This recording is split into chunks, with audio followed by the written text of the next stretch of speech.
are you? I'm very well. Congratulations on the release of the book. How did you remember all those stories, given the fact that you've been on Fleet Street for decades? Well, it was a lockdown project, something to do last March when we went into lockdown, and I managed to complete it in 3 months. And when you get to my age, and I'm only about 6 months short of my 80th birthday, Oh, you congratulations. find you can remember things in your youth rather better than you can remember things that happened only 10 years ago. Well, So that's my right. early Yeah. career was relatively easy to recall. Yes, well, it was certainly no reflection on your age. And by the way, you don't look it because I've been watching recent interviews that you've been doing to promote the book. More a reference to the booze that was very much a culture of journalism when you started. Oh, it was. I mean, 4 hour lunches were nothing unusual. And amazingly, I don't know how we got back to the office in the condition we were. I managed to hit those typewriters correctly. Funnily enough, the onset of the computer world has slightly ruled out the possibility of being drunk on duty, because computers can reveal all. And indeed, I actually replaced a gentleman on the Daily Mail as racing correspondent back in 1988, and he used to love doing stories on the hoof, as it were, filing them down his phone. And the minute computers came along and he had to actually file by computer, it became too much for him. In other words, gin and tonics and the computers did not go well together. Well, that's right. For the younger listeners, it's worth remembering that you were able to file stories just by dictating down the line to somebody at the office, and you could be in the boozer and you could be, in drink, as it were. As long as you can get the words out, the copy will be published. Well, this is true. They were called copy takers, actually. They were professional typists who were Right. very adept. And you always knew if you've got a good story, because sometimes they would say, yes, yes, much more of this is there. And you knew jolly well it was the most boring story you'd ever written. Alternatively, if you were actually on a really good and exciting story, they would share your excitement with you. So they very quickly let you know if you were writing rubbish. And also, did they have your back? Would they do a little rewrite or an edit if they felt it needed it? Generally speaking, not. I think it was against their religion and probably against their union rules to actually alter anybody's copy. So if your copy was below par, it became very visible to the sub-editors who were in the paper and your immediate bosses. So you had to be on the ball when you were filing copy. The culture of Fleet Street in its golden era, which is obviously, what the book is suffused with, seems a strange mixture of hyper-competitiveness, but also quite a fraternal culture as well. Particularly stories of hacks getting together to write someone else's copy when they've had too much gin. Well, this happened relatively late in my career when I was a racing correspondent. There was a lovely, popular fellow on the Times called Michael Seeley, who had been an alcoholic, and we all tried to steer him clear of the drink. And just occasionally, sort of once a year, he would break loose and break the rules. And he was so popular that 2 or 3 of us always got together, filed his copy to the Times for him, just so there was no danger of him in losing his job. And I never forget, one year we were at the York Summer Festival, the Ebor meeting, and we filed quite a lengthy piece for him. And the following day, the sports editor sent him a herogram, i.e. a commendation for brilliant copy, which we all thought was very entertaining. It's wonderful. Fleet Street's answer to Cyrano de Bergerac.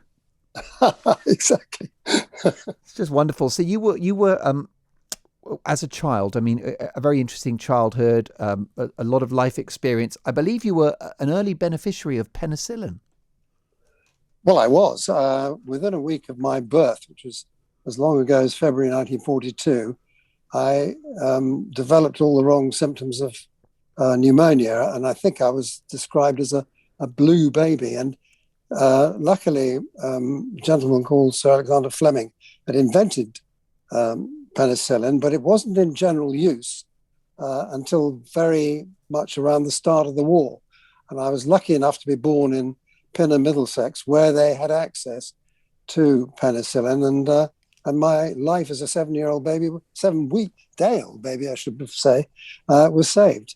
And you've been a survivor ever since. It's a theme of your I've been a life. survivor ever since. Absolutely, yes.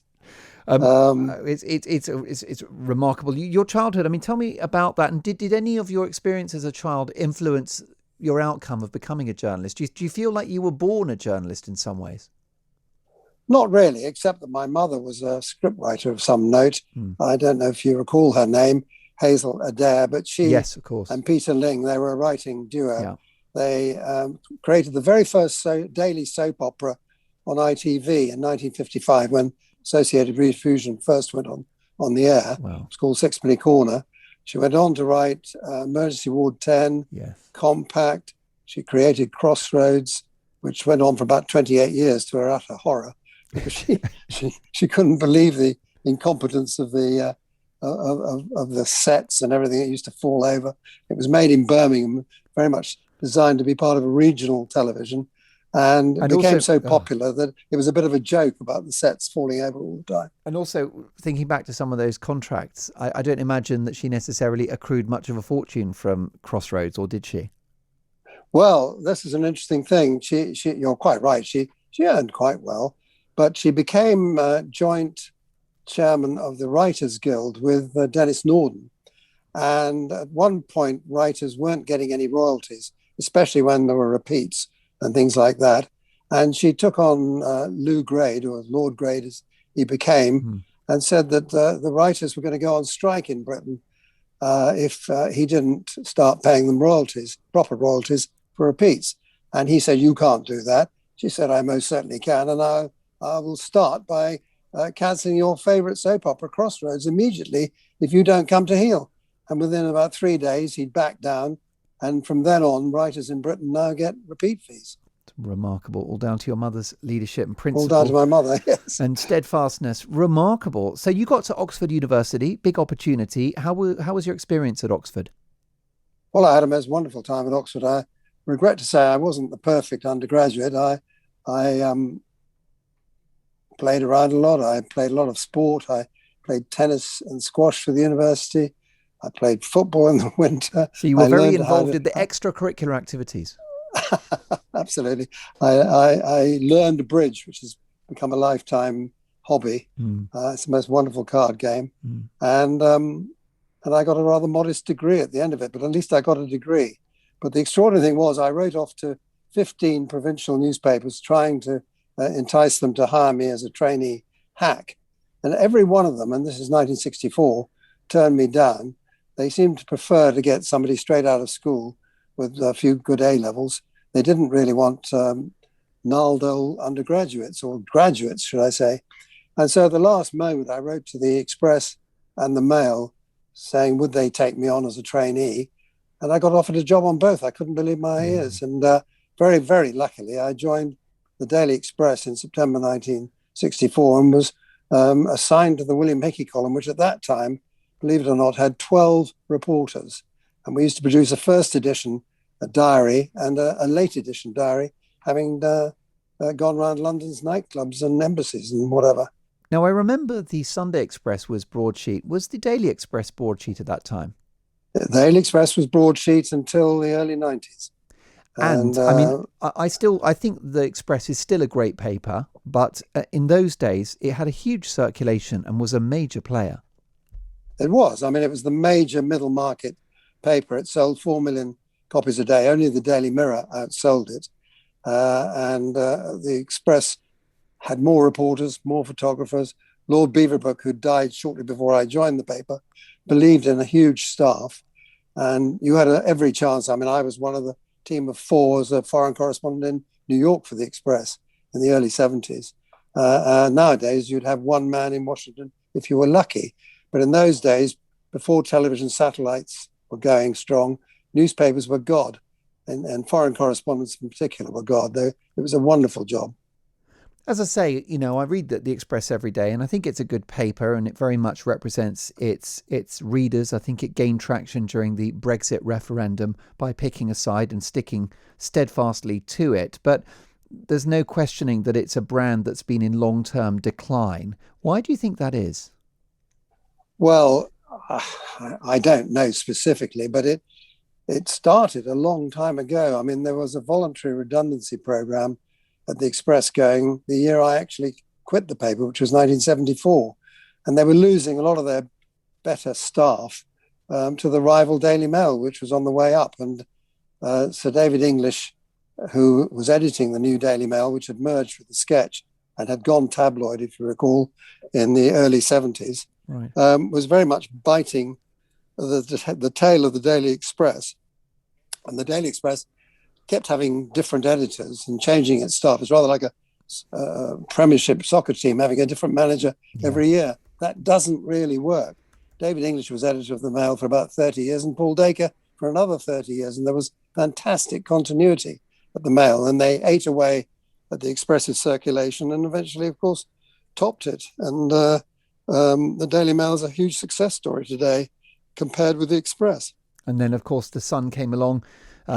Kelvin Mackenzie becoming editor in 1981 would have been another threat to its circulation, I suppose, although a different part of the market, but still. Well, that was more taking on the Daily Mirror. Right. I mean, Kelvin was a good old pal of mine. We used to play squash at lunchtime when we were all still in the Fleet Street. The Daily Mail moved from Fleet Street in 89 out to High Street, Kensington. And, of course, the Sun moved to Wapping in 86.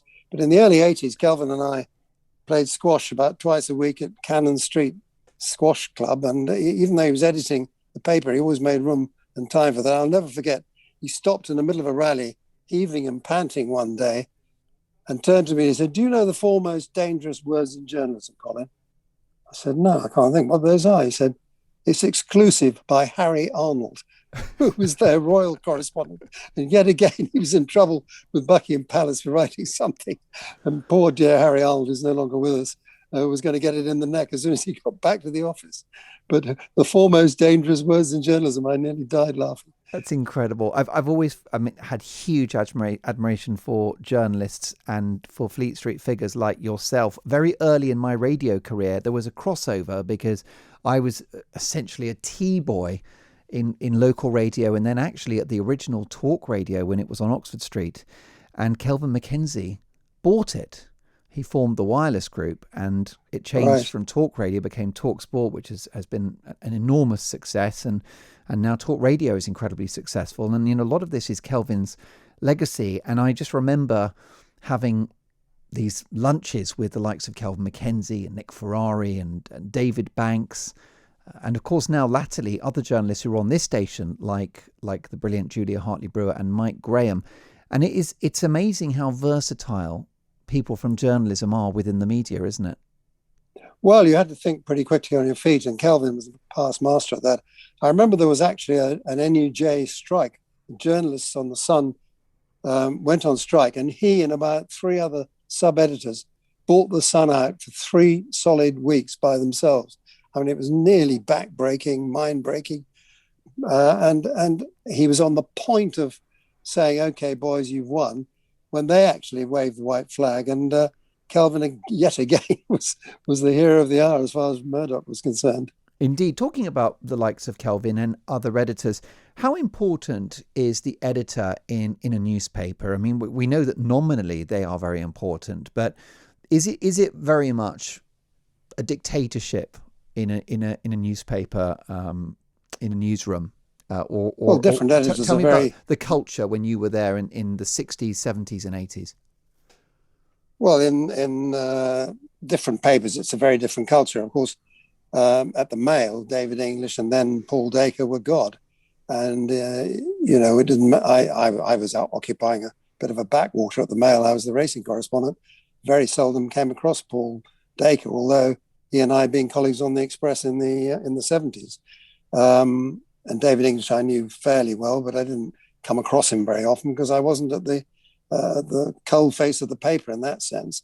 But at the Express, where we were changing editors rather more frequently, I would say the frequency removed some of their power. And of course, when it came to the dear old Ronnie Biggs story, I was badly let down by the editor of the Express at the time, Ian McCall, because I don't know if you've probably heard this story 100 times, but no, can't hear it too many times. It's brilliant to read about this in the book because he definitely let you down. He let Ronnie Biggs down, and he comes across, I'm afraid, as a cowardly figure, woefully out of his depth, editing a national newspaper. Well, this was so principally because about 4 months before I made contact with Biggs, he had sent a reporter and photographer down to Buenos Aires, where we believed we had found Martin Bormann. And I think the presence of one or two other European hacks in the city of Buenos Aires panicked him into running the story before it was finally confirmed. And I'll never forget, I'd just come back from New York and I was running the night news desk, and this huge scoop of finding Martin Bormann, Hitler's sidekick during the war and a major Nazi figure in Argentina, was going to be an enormous scoop. And we had this photograph of this man crossing the street in Buenos Aires, we said was Bormann, and we had him as a director of various companies, Fiat South America and other major companies. And within a week, the whole thing tumbled around our feet and we were getting lawsuits because the photograph was of a perfectly innocent Buenos Aires school teacher.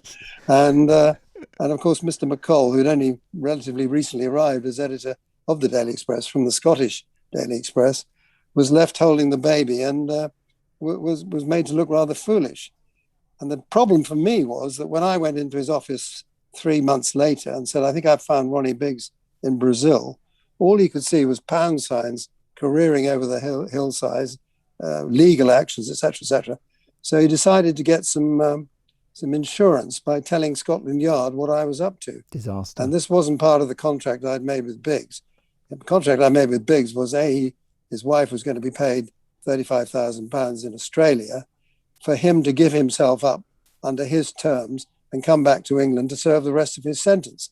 Because between being sentenced to 30 years and 1974, when I found him, a parole system had come in. So he would only have had to serve a third of his sentence instead of 2/3, which had been the case when he was sentenced in 1964. Well, anyway, Mr. McColl got the police involved. I was frog marched down to the Express lawyers' flat in Olympia, introduced to Detective Chief Superintendent Slipper of the Yard, his sergeant, Peter Jones, and a senior assistant commissioner of police, and informed that I was to lead them to Biggs and hand him over within 4 or 5 days. I said, I can't do that. That's against all the principles and blah, blah, blah, blah. Anyway, I was given no choice. And so I decided on my own bat to save the story. I would go out to Rio, do some pictures, get everything in to locate Biggs where he was in Rio, on the Corcovado Mountain, up the Sugarloaf Mountain, Avenida Atlantica, on Copacabana Beach, and all the flats. So it would be that iconic picture for the front page, and it would be him, whatever, sipping a cocktail, exactly, wearing a t-shirt and a pair of shorts, looking tanned. It's like, we got him. We got the story. We found him. But I was going to give him the opportunity to go on the run again if he wanted to, or to give himself up. So you got your story. You get your story, and he either chooses freedom or serves the rest of his time in jail. Indeed, that was the idea. Well, unfortunately, Mr. McColl panicked yet again, and instead of giving me 4 days, he only gave me a day and a half. And by the time I got through to the office, it took 4 hours, incidentally, for a phone call to be made between Rio de Janeiro and London. You had to sit by the phone for 4 hours. It was enormously hampering. And when you think that we'd actually landed a man on the moon 4 years beforehand, it's extraordinary that it should take so long for a third world country's telephones to work. But it did. And this hampered us enormously. And he brought forward the arrest of Biggs by 2 days on the pretext that the Sun newspaper had also discovered that he was in Brazil, which I thought was absolute nonsense. And old Biggs had gone off into the night with one of his many girlfriends, and I couldn't get hold of him. There was no mobile phones. He hadn't, in any case, paid his own phone bill at his apartment, but he went back to his new girlfriend's parents' home in the suburbs of Rio. So by the time he came back to the appointment at 10 o'clock on the Friday morning, and I'd literally only been in Brazil for 36 hours at this point, he walked into a trap with Slipper and Jones of the Yard and 2 gun-toting police inspectors from the local Brazilian police. And he walked into this trap, went up to the room where we were meeting him, and 15 minutes later, Slipper came along, knocked on the door, and said, "Nice to see you, Ronnie. Remember me?" Those iconic words. And I then had to filed the story as best I could. But it was a shocking moment in my career. Well, indeed, but not of your own making, of course. And it's worth remembering as a journalist that you do feel, and you write about it in the book, a sense of duty of care to Ronnie Biggs. Now, this is the great train robber, a man who should have stayed in the UK and served his time. But the bottom line is he's a human being. He has escaped justice. You've brokered a deal. And outside of your control, that deal has been reneged upon. How did that feel to you? Well, I felt dreadful. And the photographer who came with me, Bill Lovelace, who's an absolutely marvellous photographer and a brilliant reporter in his own right, and I had a meal that night after we'd sent everything back to the office, knowing full well that there were champagne bottles exploding in every corner of the Daily Express, and we just couldn't even bring ourselves to have a meal or a drink. We felt so sick to our stomachs at what had happened that day. But in the end, you're on auto cue, and you just carry on as best you can. And it left a deep mark on me. And of course, I resigned eventually from the paper in principle because of it. However, the paper should be grateful, because I think in that era and following that enormous scoop, which I think has gone down as one of the 10 biggest scoops in the history of Fleet Street, boosted the Express's circulation. So you left them in good standing, didn't Well, you? their circulation did go back over 4 million, which was vital, of course, for advertising revenue. I must confess, it's not 10 best scoops ever. It's one of the 10 best scoops of the 20th century, I think is what the UK Press Gazette called it. So I suppose my career was always defined by the big story, but I did actually have a lot of other rather amusing experiences in my career. You'll have to forgive me there. You see, I've not done my due diligence. I've fallen prey to tabloid exaggeration. However, I think I'll take one of the biggest scoops of the 20th century. It's got a good ring to it. What a career. We haven't talked about racing. I think we should get you back on to talk about that. You've been a very successful owner of racehorses. You absolutely just love gambling and betting, and obviously sensibly and all the rest of it. But that's a big part of your world, a racing correspondent for over 2 decades. A final thought, just as we reflect on your career and where journalism is now in 2021. When you started in the early 1960s, there was no internet, there were no mobile phones. In the book, you talk about the fact that a lot of your success was based upon the fact that you generated a lot of your own material, a lot of your own stories, rather than sort of sitting in a cab rank waiting to be given something by your editor, which is a good note to all of us.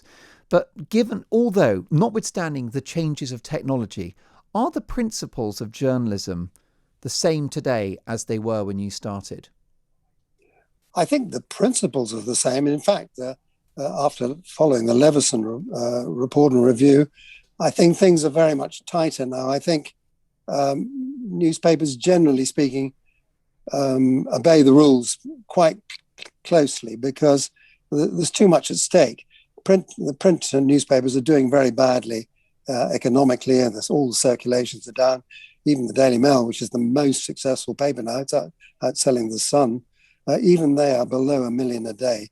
And when I left the Mail in 2008, it was selling the best part of 3 million copies a day. So just in the last 12 or 13 years, even the Mail has shrunk by 2/3, which is quite shocking. And it's very difficult for newspapers to maintain standards and maintain huge staff levels and offices without generating proper incomes and advertising income. So that is a big constraint on newspapers now. But as far as the trade of journalism goes, you have to be very familiar with Twitter, WhatsApp, all these other machinations, which I never really had to get to grips with. And I was, as you rightly say, quite good at generating my own material. But you've got to be right on the ball with everything else nowadays. And it's a hard life. And I don't think journalists are as well paid or as well looked after or get the expenses that we got in my era. And I'm very sad for the present generation because of that. Indeed. So would you still be a journalist now, do you think? Would you go into journalism? Would you go into journalism now? I think I probably would, because it can be a wonderful life. On the other hand, I feel very sorry for a lot of the sub-editors now spending 8 or 9 hours a day glued to screens. I worry about repetitive strain syndrome. I worry about the whole business of meeting people. I mean, it doesn't have the clubbability it had. I used to meet people from lots of different papers in Alvinos, Cheshire Cheese, and all those. You could actually go along and bounce ideas off each other. A lot of bragging went on, a lot of drinking went on, but it was a lovely club. It was very clubbable. It was good fun. As demonstrated in the pages of the book, it's a triumph. Congratulations, Colin. Probably the best bit of copy you've ever filed. Thank you very much, Mark. You can have that as a quote. Pressing My Luck, Memoir of a Fleet Street Veteran is by Colin Mackenzie. Colin, let's speak again soon on All Matters Journalism. Fascinating stuff. Congratulations again on the release of the book. Kind of you to have me on. Thanks very much, brilliant. Mark. Thank you, Colin. Wonderful stuff.